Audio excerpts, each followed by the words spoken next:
All right, Ronan MMA, welcome back to the channel. Now, I want to first apologize for the inactivity this fight week. I've had a rough week in my personal life, so I did not want to put out subpar content. My brain was not totally there, so I was just waiting until my head was a little more clear to put out content, but nobody cares, so here we are, dude.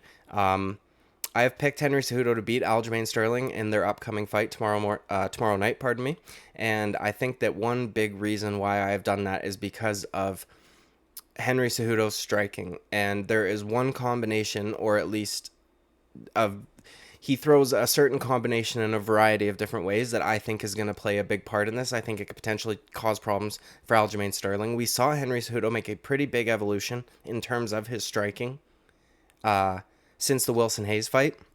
That was like the first fight where he kind of came out in that karate style stance. He seemed to be absolutely on fire that night. He threw a combination in there, and it's one that I'm talking about. I'm going to show you guys that clip. I'm going to show you a clip from a couple of his other fights. I'm going to show you why I think that it's important that he throws this combination in a particular way, and I'm going to show you why with some clips of Aljamain Sterling, and then I'm going to show you one evolution that Aljamain Sterling has made, and that is why I think it is imperative that Henry Cejudo throws this combination in a particular way that he has many times over. Now, before we get into it, dude, please like and subscribe. I would greatly appreciate it.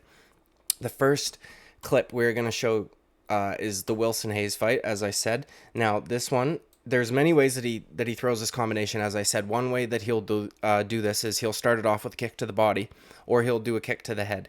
But what I'm more interested in is how he follows it up. He will almost every time follow it up with a punch before his foot has even hit the ground.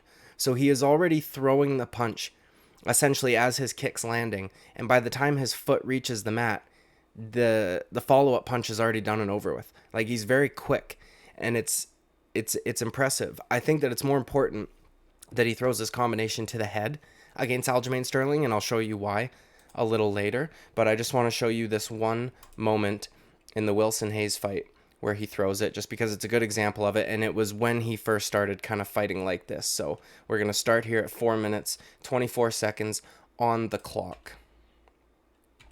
He's always pawing with that lead hand also. Wilson throws a little leg kick there. Henry blasts to the body, and look at his fist already. His shoulder's already cocked. That punch is landing. His foot has not hit the mat yet.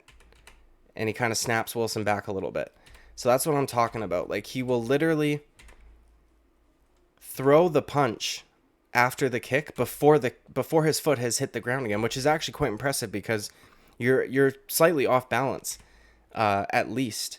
I mean, it's a little less so if you're throwing it to the body, but he does it to the head quite often too. So look at that hard body kick, shoulders already cocked, right hand's coming before his foot has even hit the canvas. Wilson Hayes covers up, but he gets hit with it.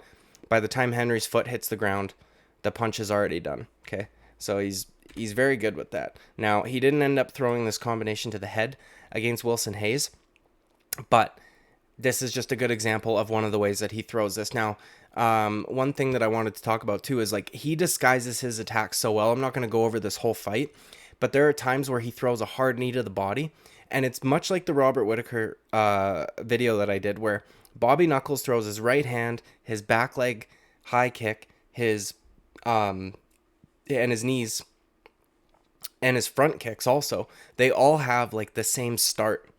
So once you've kind of like thrown them all against your opponent, they don't know what's coming next. And Henry Cejudo does a very good job at this. Like, there's a moment in this fight where Wilson Hayes thinks that a kick is coming. He covers up to the head like that and kind of crunches his body down because he's already eaten a pretty hard body kick. We're only 40 seconds into this fight.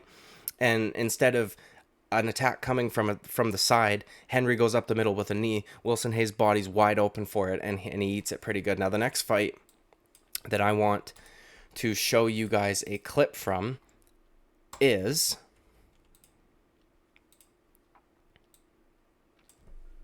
the TJ Dillashaw fight.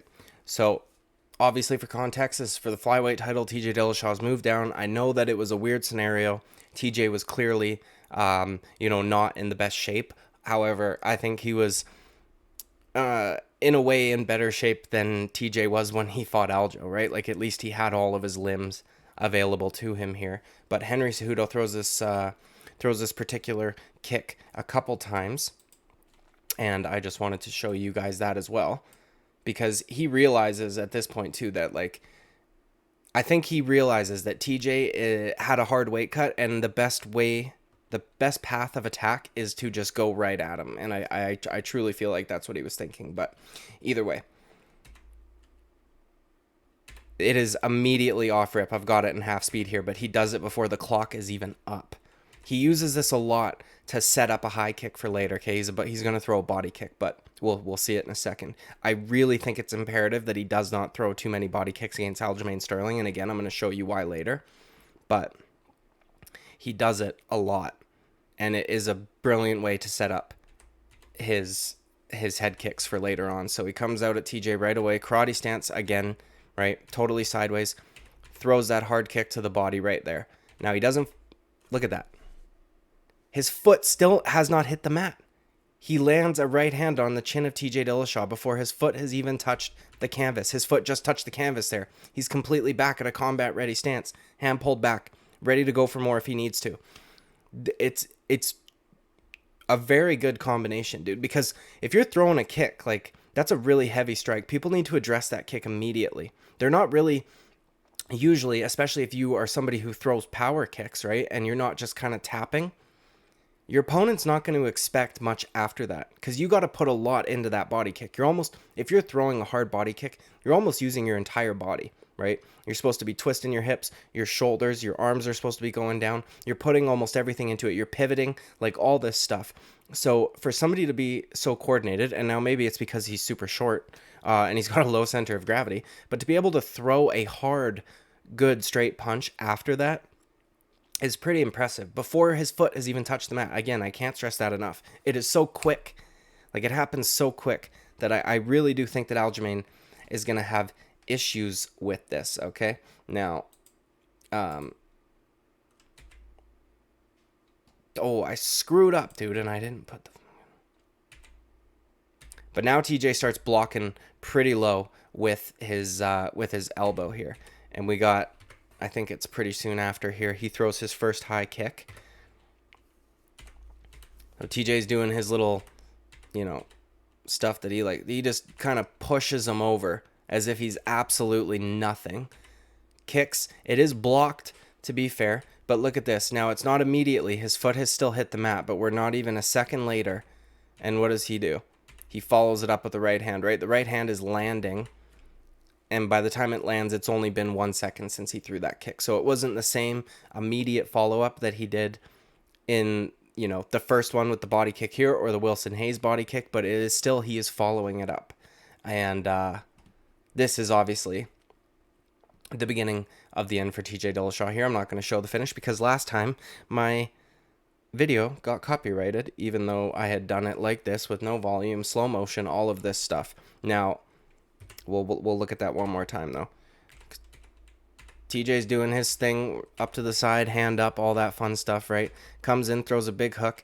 Cejudo ducks under it, but the inside of the forearm catches him. He just throws him, dude. That's like, he just big brothered him. That was a bit of a ragdoll situation there. This is clearly, I know TJ's compromised due to that weight cut. Kick is blocked, and it still throws TJ off balance a little bit. And then he follows it up with the right hand immediately after, right behind the ear that drops him. Beautiful stuff from Henry Cejudo. That one was not, as I said, his foot had hit the mat. There was about half a second in between the strikes, but he's still very quick. Very, very, very quick to follow it up. Now, the next fight I want to show you guys is the Marlon Moraes fight. Okay, so here is just the first example. There's a few examples in this fight. He misses the follow-up shot, and the head kick is blocked, but I think that this helps him figure something out for later, and we'll get to that in just a little bit here. But so immediately we start at 2:27 on the clock. Okay, and just for context, dude, this is before Marlon Moraes went on the downfall that was Marlon Moraes, right? Like, at this point in time, he was the fucking boogeyman to a lot of people. He was supposed to fight TJ next. TJ popped for APO, got suspended. Cejudo came in to fight for the vacant title, and if I'm not mistaken, Marlon Moraes was a decently I think he was maybe a 2-1 favorite, maybe not quite, and this first round was iffy, right? Like he did quite a bit of damage to the legs of Henry Cejudo. The size was pretty apparent, and Henry made adjustments later on in the fight, but he did pretty consistently land this combination here. And now we're gonna see more head kicks than body kicks. Okay, but so we start here. He's switching stances. The reason he's switching stances is not necessarily because he wants to. He's taken a lot of damage to those legs. Marlon Moraes has been chopping them badly. Okay, head kicks blocked, right? To be fair. But look at Moraes' second hand. It's like as if he tried to parry the kick almost. And we're going to see a worse example of this later. Already throwing the right hand. Look at that. He is already in stance. Misses barely, kind of skids off the side of his head. His foot just hits the mat there. And then Marlon Moraes counters him, to be fair. Henry has to block and get out of there, which, you know, Marlon Moraes was a savage back then. Next, we are going to go to 53 seconds on the clock, or probably 50 seconds. No, 55 seconds on the clock. Okay, this time it's a front kick, and goddamn, dude, this is before Marlon Moraes was afraid to get hit, okay? Because he comes over the top with a pretty big right himself, actually, but and he actually catches Henry, too, if I'm not mistaken.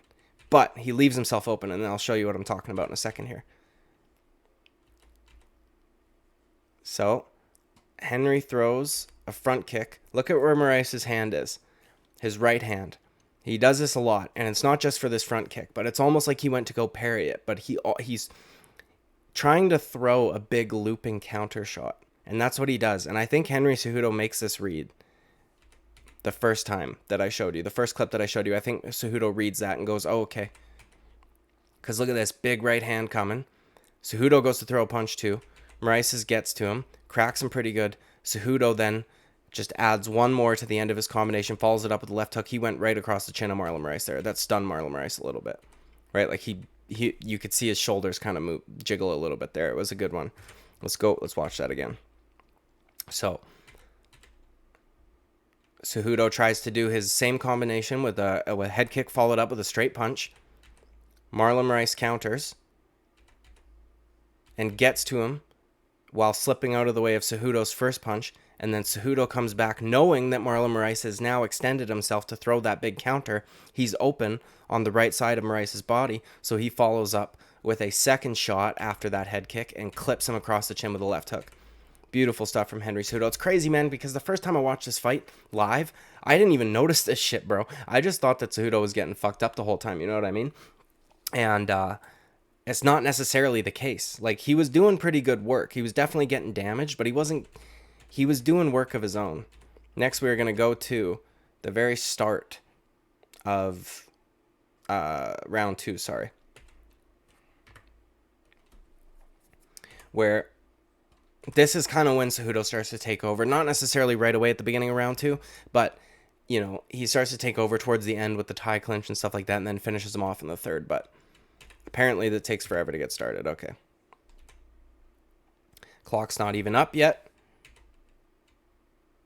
And remember, he's made that read about Moraes he's going to be open on the right side of his body because he's trying to now counter that combination that Cejudo's doing. And by the way, I don't think that this is a read that Moraes has made that Aljo will be able to make. Like, Marlon Moraes is objectively a better striker than Aljamain Sterling. I know that his career went to fucking shit after the fact, but it's not because of a lack of skill or ability. It truly was a chin issue, unfortunately for him, and then not even really just a chin issue, right? He got leg TKO'd. Like, I think he's just fragile in general, or doesn't like being put through adversity, but either way. Again, Marlon has made the read that Cejudo's going to throw a punch after the kick, so he's ready to counter with his right hand. Cejudo has made a read that he's going to counter with his right hand, and he's going to add one more shot to the end of the combination to catch Moraes off of his counter. So he's countering Moraes' counter here, which is really high-level stuff, guys. This takes a lot of thinking, okay? Head kick. Look at Moraes' hand. Look at that shit, dude. Look how low that is, my guy. He is ready to wing. Cejudo's right hand is coming. This time, Cejudo's right hand gets there before Moraes' counter because he's literally starting at his knee because he's trying to get like a, pardon me, big big counter shot that might hurt Cejudo. And Cejudo made that read, so he throws a shorter straight punch, and then look at Cejudo. Ducks the big counter from Rice and follows up with another left hook of his own. So he's literally just added one more punch to the end of this combination. We're already starting to see success. And this was off of a single exchange where he landed a head kick and threw a right hand. Moraes read it. Next time he tries to do it, Moraes counters him. After that counter, Cejudo goes, okay, I just got to throw one more at the end of it because he's looping that down from the fucking ground and he's going to be open on the right side of his body, which is just a really good read from Henry Cejudo. Now, this is kind of the last instance in this fight where we see this because, as I said earlier, right, like he figures out the tie clinch thing, he beats it the fuck out of him, and then goes on to finish him, I believe in round 3, after beating the fuck out of him with the tie clinch, okay? So I've now shown you in 3 fights where Henry Cejudo has used the same basic combination of a kick, 2 punches, before his foot has even hit the fucking mat, and he throws it in a variety of different ways, dependent on his opponent. He didn't really throw body kicks against Moraes. He was more or less going to the head, following up with the punches. Against TJ, he set it up first with a body kick, not necessarily fearful that TJ is going to take him down and grapple him, and then followed it up with a headshot after with the right hand behind it. The Wilson Hayes one hurt him to the body. One thing that all these guys have in common, by the way, is that they are all taller than Henry Cejudo. I know that's not like a fucking a hard thing to be, taller than 5'4", but it's just for reference because I know Aljamain Sterling is 5'7", so he's a little bit taller. Kind of harder to head kick somebody taller than you unless you can catch them dipping, but I think Henry Cejudo is capable of hitting Aljamain with a head kick, even though he's a few inches taller than him, right? So now I want to show you guys some of the stuff from Aljamain Sterling. So the first fight that we're going to go to is Aljamain Sterling and Corey Sandhagen. Okay, so many of you know that this fight was over very quickly, right? But there are still some things that we can take away from it. First, we can see how Aljamain responds to a head kick as opposed to a body kick, because Corey Sandhagen throws both, and one of them fucked his night up, okay? This is probably the worst, like, the worst attack he's thrown in his entire career, not because, like, the technique was bad or anything like that, but it led to what it led to. Okay, so we're at the start of the round here. Aljamain Sterling, they touch gloves. Good stuff. Aljo immediately trying to feint and stuff, which, by the way, dude, his feints, you can just tell that he is not, like, I'm not trying to be degrading, okay? I'm not trying to shit on Aljo. We're leaving personal stuff out of this. This is a fucking analysis, all right? He is herky-jerky. His feints are not as believable. Not like his striking is just not on par with a Henry Cejudo. He can be effective, right? And he has very high volume, but he's not technically sound in, like, a traditional sense that you would like to see from striking, obviously. Okay. Sorry, I just want to make sure that we are in slow motion. Okay, good. My bad. I've gotten used to watching fights at half speed that now, if I see one in full speed, I assume it's double, and then I have to do a double check. So look what's about to happen here, okay? Corey Sandhagen, throwing a head kick. Look what Aljamain's doing. He's doing exactly what Marlon Moraes did. Hands low, hands out. Okay, as if he's about to parry that head kick. That means he's open on that side of his fucking face after a head kick. And Cejudo throws his punch in combination with the head kick before his foot has hit the fucking mat, my guy. Aljo, maybe he's fixed this, but you shouldn't be trying to parry a fucking head kick, my guy. You either want to get both hands across, right, and block it with both so you don't end up breaking one of your arms, or that at the very least you're absorbing as most shock as you potentially can.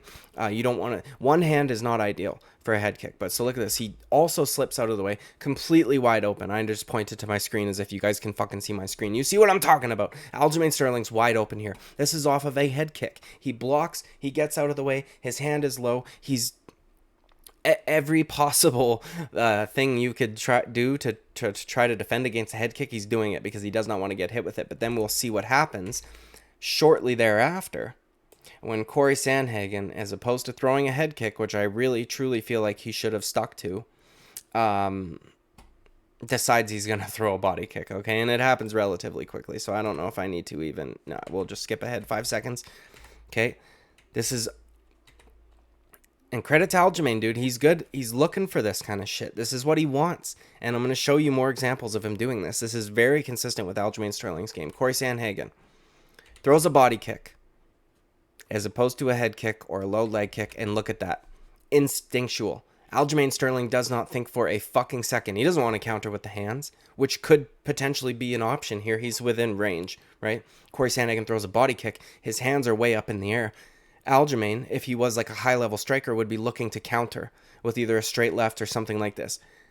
As opposed to that, he hooks the leg immediately. And credit to him, dude. He does it very well. And as many of you know, this is the beginning of the end, because from here, pushes Sandhagen up against the fence, gets his back, takes him down, chokes him out. I'm not going to show the finish, and it's not relevant to what we're talking about anyways, but just to show you guys, right? Like, he's looking for that body kick. He's looking for a kick above the knee. He's looking for this shit, and this is his go-to. He doesn't want to try and check. He'd rather let you kick his leg so he can catch it. He doesn't want to counter your body kick. He wants to catch the leg so he can get you on the mat and do what the fuck he wants to do. His MO, okay? Now, the next fight I want to show you guys is... All right, I've got a few different things in here that I want to show you guys. First, not even necessarily like a successful takedown, but I just want to show you how badly Aljamain Sterling wants to get to your legs, okay? In this situation here, we're at 4:23 on the clock. Look at this shit, man. This is crazy. This just shows you. And by the way, dude, if I'm noticing this, Henry Cejudo's noticing this. I'm not a fucking genius. Henry Cejudo's got a way higher fight IQ than I do. I have a feeling Henry Cejudo is well aware of all of this. He has seen how Aljamain Sterling takes guys down. He has seen what his opponents do to end up getting taken down. I can guarantee this, okay? This is why I think Henry Cejudo's going to be head kick heavy with right hands and left hooks behind it. We're at 4:23 on the clock, as I just said. Sorry, just want to make sure it's in slow motion. Okay, all good, dude. Look at this, dude. Relatively low leg kick coming up here from Petr Yan. Not super low. It's about knee level, but it is certainly not above the knee. Like, it's not like a traditional high, like Charlie horse area, you know what I mean? And it's not a calf kick either. It's like right on the knee. And look what Aljamain almost goes into a full fucking Eminari roll here, dude. Look at this. Hooks the leg and tries. He wants that shit badly, my guy. He wants it very badly. He doesn't end up getting this one, but we're going to skip ahead now to 3 minutes, 10 seconds on the clock. Bro, look at this, dude. This is, to me, no wonder he got caught with a head kick from Marlon Moraes. Look at the way that he is so fucking reckless in his attempt to get to your leg. And I'm not saying this to be shitty. It's like, we know what he wants to do. A lot of guys still can't stop him. So this was nuts to me watching this, man.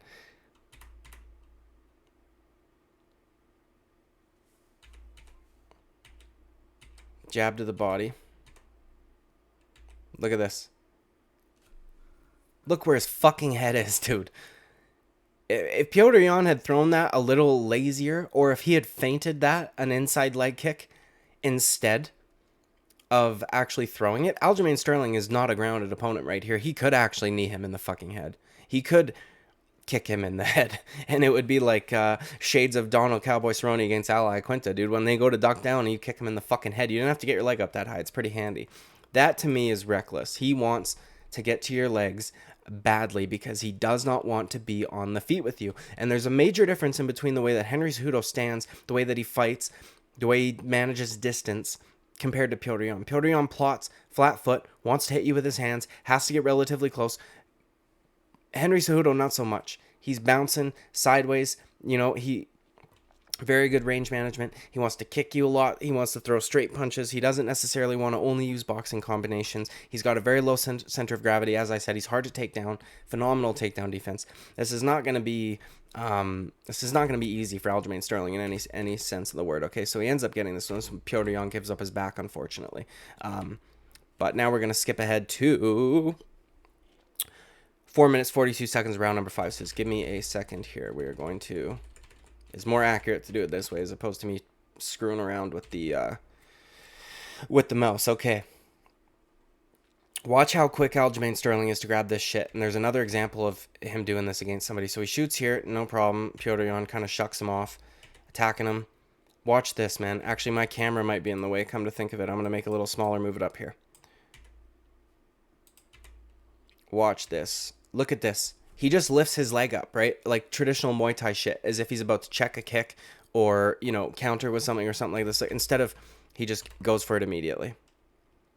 And he gets it from here, if I'm not mistaken. He is so quick If he sees you lift your leg and you are like even a little bit slow with it, he's grabbing that shit, my guy. Like, he's not waiting to see what you're going to throw. Well, actually, he does, and we'll get to that in a second. He's made an improvement there, but he's definitely not giving you enough time to get your leg back to the ground. And I'll show you another example of this. Look at this. As soon as it lifts, Aljo goes, okay, leg, eyes are right, going down that way. Shoots, because he knows Petr Yan's now on one leg, and he can get to him a little bit easier. Now, the next fight that I want to show you guys is the TJ Dillashaw fight. Okay, we kind of just went in chronological order. We skipped the Petr Yan fight for the first time because I don't think he got very many takedowns in that fight, and when he did, Petr Yan was very quick to get back up. This is the last example I'm going to show you of this, and then I want to show you one more clip about how he's improved this. Now, we are almost done. Okay, so just hang in there, right? And this is a very quick example because it's just, this to me was the beginning of the end for TJ Dillashaw, right? Like, he started this fight off looking fine, gets taken down, shoulder starts popping out, takes a lot of fucking damage, and that was kind of the beginning of the end. But the very first takedown, which kind of set the tone of this fight, in my opinion, happens in about 3 seconds, maybe a little bit more than that, and it is exactly what I've been talking about. He does not, if you lift your fucking leg up, you are going to get, I can imagine Henry Cejudo is not going to be picking his leg up in the way that TJ Dillashaw and Petr Yan, we just saw Petr Yan do. I would imagine if it's kind of like, it reminds me of when you're fighting a very good, like, mid-range striker. You want to be all the way out or all the way in. If you were fighting a guy like Aljamain Sterling who wants to grab your fucking leg, you are throwing all the way low, all the way high. Or if you are going to throw body shit, you better be throwing it all the way fucking full force or not at all. Because if you give it a little lazy fucking leg kick or something like that, he's taking it. He's taking it all day. It's exactly what he wants, okay? They both throw leg kicks, kind of checked at the same time. TJ Dillashaw doing his patented shit. Now watch this after this. So TJ, he's doing a very good job at angling off. He uses his stance swishes very well to angle out of the way of shit so that Aljamain has a hard time shooting on him. But it doesn't take long, guys. TJ Dillashaw, leg up. Don't know what the purpose of this was, to just feint a front kick, maybe throw one at the end, or maybe thought he was checking a leg kick, or I don't fucking know what he thought. But the second he got that shit up, Aljo grabs it, runs it back, and gets the takedown. And we spend the majority of the round here. Well, to be fair, TJ Dillashaw did get up at some point, and with one fucking arm, by the way, taking a lot of damage along the way. But this is why I'm confident in Henry Cejudo's ability to be able to scramble out of these situations if he even gets put in them, because TJ was able to get up with one fucking arm. Henry Cejudo, in my opinion, is a way better scrambler and probably overall wrestler, if we're being honest, than TJ Dillashaw. But the next fight I want to show you guys, just one quick clip from it, is, all right, we are here, the Marlon Moraes fight. The reason why I wanted to show you guys this one is so I've already kind of built my narrative. Henry Cejudo needs to throw those combinations with a head kick followed up by shots. Aljamain Sterling is not necessarily the best at defending strikes. We saw against Corey Sandhagen, when it's a head kick, he blocks, he tries to parry, he gets out of the way, like, the whole right side of his body is open for attack. Henry Cejudo is very good at landing punches before his foot has even hit the mat. He is already throwing the punch. But, like, once the kick is landed, his punch is coming. And Aljamain Sterling, I don't think, is the kind of sophisticated striker that Marlon Moraes is, where he's going to be able to make that read, follow up with a counter of his own. And I definitely don't think he's as sophisticated as Henry Cejudo in the striking department, where even if he does make that adjustment, Henry Cejudo is going to make a fucking counter adjustment, okay? This is a very good example of Aljamain Sterling has not had this happen to him again, right? Petr Yan beat the fuck out of him in the first fight, but it wasn't like this.